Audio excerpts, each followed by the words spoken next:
अस्सलाम वालेकुम नाजरीन, एक नए वीलॉग के साथ आपकी खिदमत में हाजिर है। नाजरीन, आज की इस वीडियो में आपको बताएंगे कि इमरान खान साहब ने जेल में बैठकर एक अहम शख्सियत को इंतहाई अहम एक पैगाम पहुंचाया है और अब उस पैगाम के हवाले से कुछ हम तब्दीलियां भी देख रहे हैं उस शख्सियत के मिजाज के अंदर। और दूसरा आपको बताएंगे कि आज FIA को जो आप कह सकते हैं कि साइफर केस में खसूसी अदालत है, उसने हिदायत की है कि 26 तारीख तक इमरान खान साहब के खिलाफ जो चालान है वो जमा करवाया जाए। उनका जो जिस्मानी रिमांड है उसमें मजीद तोसी भी कर दी गई है और अब इसमें ये एक डेवलपमेंट हुई है। साथ दूसरी जानिब शाह महमूद कुरैशी साहब को आज भी साबिक जो वजीर खारजा हैं पाकिस्तान के, पूरी दुनिया में उन्होंने पाकिस्तान की नुमाइंदगी की है, उनको हथकड़ी लगाकर पेश किया गया अदालत में और फिर अब समाअत को कल तक मौखर किया गया है। जज अबुल असनाद साहब अटक जेल में इमरान खान साहब की जो कह सकते हैं मुकदमा है उसकी पैरवी के लिए मौजूद थे। इसके अलावा आपको बताएंगे कि आज चीफ जस्टिस ऑफ पाकिस्तान ने भी कुछ बातें की हैं एक मुकदमे की समाअत के दौरान और कुछ अपनी अधूरी ख्वाहिशात का उन्होंने जिक्र किया है। और इसके अलावा जो अहम एक बड़ी बात हुई है, आज justice Tariq Jahangiri Islamabad high court के बड़े ही मोअज़्ज़ज़ जज हैं, वो आज बरस पड़े हैं और उन्होंने भी आज दिल खोल कर जो मौजूदा सूरत हाल है, बिलखसूस जो पाकिस्तान तहरीक इंसाफ के रहनुमाओं के साथ सलूक रवा रखा जा रहा है रियासत की जानिब से, उस पर अपनी राय का इजहार किया है और सवालात उठाए हैं कि क्यों कर मुख्तलिफ लोगों को उठाया जा रहा है और उनके ऊपर मुकदमात भी नहीं दर्ज किए जा रहे। और हैरत तो यह है कि जब अदालत उनको रिहा करती है दोबारा उनको गिरफ्तार कर लिया जाता है। जो एक अहम चीज़ एक और हुई है, सुप्रीम कोर्ट कह रहा हूँ, वजारत कानून जो कि इस वक्त निगरान सेटअप है, आपको मालूम है निगरान हुकूमत है, निगरान वजीर कानून जो है उनकी क़यादत में, उनकी सरबराही में एक बड़ा ही अहम नौयत का इजलास हुआ है तमाम निगरान सूबाई वज़राए कानून का। और उस इजलास में सदर मुमलिकत और बिलखसूस पाकिस्तान तहरीक इंसाफ के ख़िलाफ़ एक नया महाज आप कह सकते हैं गर्म हो चुका है। सबसे पहले आते हैं इमरान खान साहब की जानिब, बल्कि पहले हम जैसे तारिक जहांगीरी साहब की बात कर लेते हैं। सदाकत अब्बासी जो कि पाकिस्तान तहरीक इंसाफ के रहनुमा हैं,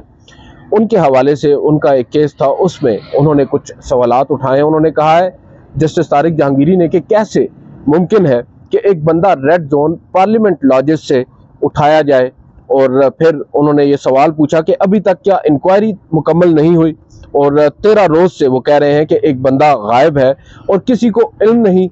बगैर किसी मुकदमे पर उठा लिया जाता है। कुछ तो ख्याल करें, कम से कम मुकदमे तो डालें, चोरी का डाल दें, डकैती का डाल दें, कोई मुकदमा तो डालें, फिर गिरफ्तार करें। ये क्या तरीका है कि आप लोगों ने बिल्कुल ही एक अंधेर नगरी है और चौपट राज है। फिर उन्होंने कहा कि इस्लामाबाद जो है वफाकी दारुल हुकूमत है, फेडरल कैपिटल है पाकिस्तान का, यहाँ पर CCTV कैमराज लगे हुए हैं, यहाँ पर पाकिस्तान की जो नामवर एजेंसीज हैं, खुफिया इदारे हैं, वो बड़े ही एक्टिव हैं। हमारा क्या इमेज जाएगा पूरी दुनिया में। उन्होंने कहा कि एक बंदा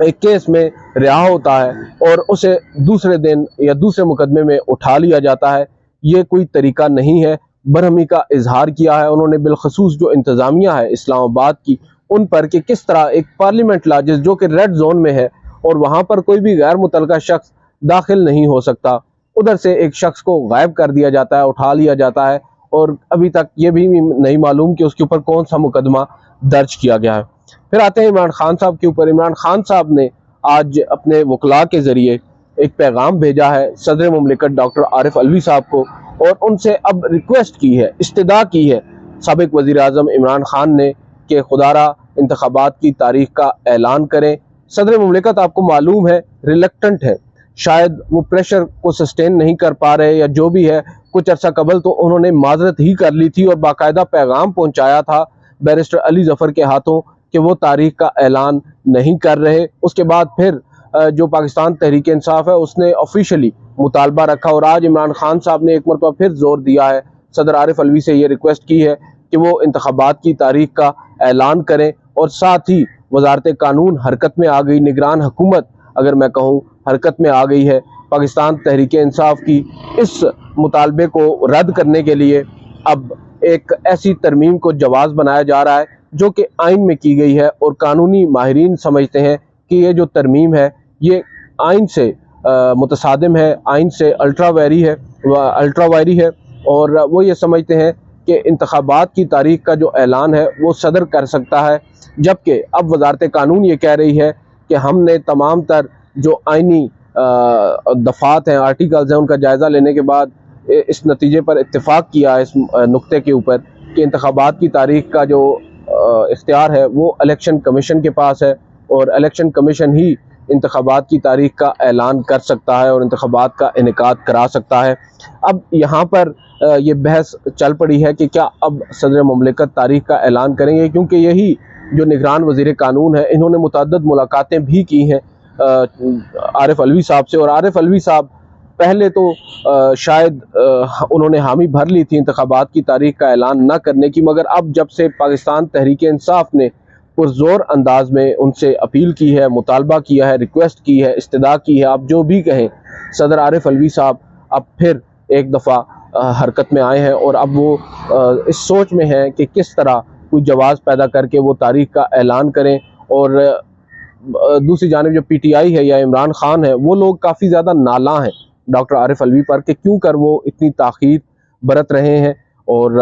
अगर तो सदर आरिफ अलवी तारीख का ऐलान करते हैं और उनकी तारीख दी गई तारीख पर इंतखाबात नहीं भी होते, तो कम अज़ कम पाकिस्तान तहरीक इंसाफ उनसे मुतमईन होगी, और जिसने उनको सदर बनाया है ऑब्वियसली लॉयल्टी उनकी वहाँ पर भी होनी चाहिए। फिर आते हैं चीफ जस्टिस उमर अताब बंदयाल साहब, रिटायरमेंट 2 रोज़ बाकी हैं, 2 से 3 रोज़, और आज मुकदमा था गन एंड कंट्री क्लब का। उस केस में जाहिर बात है वकला पेश ना हो सके, तो चीफ जस्टिस ने पूछा कि क्यों कर आप लोग पेश नहीं हुए, तो उस पर उन्होंने कहा कि हमें वक्त दे दें, हम दोबारा जो एक वकील पेश हुए तो उनसे इस्तदा की गई उनकी जानिब से कि हमें वक्त दिया जाए, जिस पर चीफ जस्टिस ने कहा कि हम तो फिर आपको गुड टू सी यू ही कह सकते हैं। बहरहाल ये मुकदमा बहुत दिलचस्प था, और अब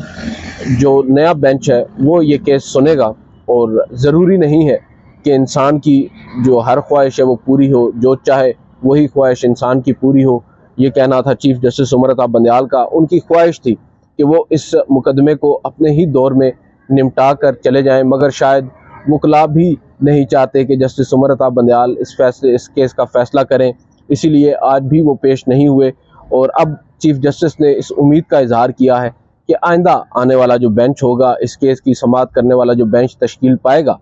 वो इस मुकदमे को खूब इंजॉय करेगा। अब सूरत हाल कुछ इस तरह है कि जो चीफ जस्टिस बंदयाल साहब हैं उनकी रिटायरमेंट करीब है, और वक्त बहुत कम है, और कोशिश उनकी यही है जो मुकदमात इस वक्त उनके पास पेंडिंग है उनको कंक्लूड करें, मगर फहरिस्त तवील है और वक्त कम है। सिर्फ एक ही फ़ैसला अब मुतवक्के है उनकी जानिब से, और वो है नैब तरमीम का, जो कि मोस्ट प्रॉबली कल तक शायद अनाउंस कर दिया जाएगा, और आज शायद उसकी काज लिस्ट भी आ जाए। अब देखते हैं उसमें क्या होता है। तो ये ओवरऑल डिटेल्स हैं, और इसके अलावा जो वजारत कानून है वो अब बाकायदा तौर पर उसने जो एलामिया जारी किया है, वो हम आपको पहले उसका हमने आपको रफ सा एक आइडिया दिया है, वो आपको बता दें कि आइन को वजारत कानून ये कह रही है कि आइन को मजमूई तौर पर पढ़ना चाहिए, किसी शिक और दीगर दफात को अलग करके नहीं पढ़ना चाहिए। और फिर वो ये कह रहे हैं कि इलेक्शन कमीशन जो है वो इंतखाबात की तारीख का ऐलान करेगा, और एक ही तारीख पर इंतखाबात होंगे। एक ही तारीख पर इंतखाबात से मुराद ये है कि सूबाई जो आप कह सकते हैं कौमी असम्बली में और तमाम सूबाई असम्बलियों में एक ही दिन इंतखाबात, और इसकी जो वो तावील पेश करते हैं, जो वजह पेश करते हैं, वो ये है कि जो अखराजात हैं वो काफ़ी ज़्यादा होते हैं। अगर एक ही रोज़ इंतखाबात होंगे तो काफ़ी ज़्यादा बचत की जा सकती है अखराजात की, और सिक्योरिटी का भी एक उन्होंने यहाँ पर रीज़न दिया है। दूसरी जानिब अब चीफ जस्टिस बंदयाल साहब जो हैं उन पर तकिया किए बैठे थे बहुत से लोग, शायद वो जाते जाते इस मामले को टेकअप करें, उनके सामने कुछ अहम आइनी दरख्वास्तें भी समाअत के लिए मुकर्रर हैं, मगर बदकिस्मती से शायद उनके पास वक्त नहीं था, या शायद वो कुछ ज़्यादा इंटरेस्टेड भी नहीं थे, पहले ही ख़ुद को काफ़ी ज़्यादा उन्होंने कंट्रोवर्सीज़ में इन्वॉल्व कर लिया था, और अब वो जाते जाते किसी और कंट्रोवर्सी में नहीं पढ़ना चाहते थे, क्योंकि माजी में भी जो जो उन्होंने फैसले दिए हैं अमल दरामद तो वो उन पर करवा नहीं सके। इंतखाबात का केस हम सब के सामने है, किस तरह फरवरी 2023 में सुप्रीम कोर्ट ऑफ पाकिस्तान ने एक अज खुद नोटिस लिया। उस अज खुद नोटिस के बाद एक 9 रुकनी बेंच बनाया जो श्रिंक होता होता 3 जजेस पर रह गया, और उस 3 रुकनी बेंच ने बिल आखिर एक फैसला सुनाया और कहा कि इंतखाबात करवाए जाएं। उस फैसले पर अमल दरामद नहीं हुआ। फिर एक दूसरा फैसला दिया, उसमें 14 मई की तारीख दी, मगर उस पर भी इंतखाबात नहीं हो सके। इलेक्शन कमीशन रिलक्टेंट रहा इंतखाबात की तारीख का ऐलान करने से, और इसी तरह दीगर भी इदारे जो आप कह सकते हैं कि चीफ जस्टिस को भी इन चैम्बर मुलाकात में आगाह कर चुके कि हम इंतखाबात का इनेकाद फिल वक्त नहीं करवा सकते। बावजूद इसके अदालत ने अपना फैसला दिया, मगर उस फैसले पर अमल दरामद नहीं करवा सकी। ये एक बहुत बड़ा सेटबैक था चीफ जस्टिस उमर अता बंदयाल के लिए और उनके साथ बैठे उन जजेस के लिए जो इस केस में मौजूद थे। और अब ताहयात उनको ये जो एक ताना है ये सुनना पड़ेगा, और ना सिर्फ उन लोगों की जानिब से जो कि इस वक्त या मौजूदा जो गुज़िश्ता हुकूमत है उसका हिस्सा थे, बल्कि पाकिस्तान तहरीक इंसाफ भी इस बात पर काफ़ी ज़्यादा नाला है चीफ जस्टिस उमर अता बंदयाल से।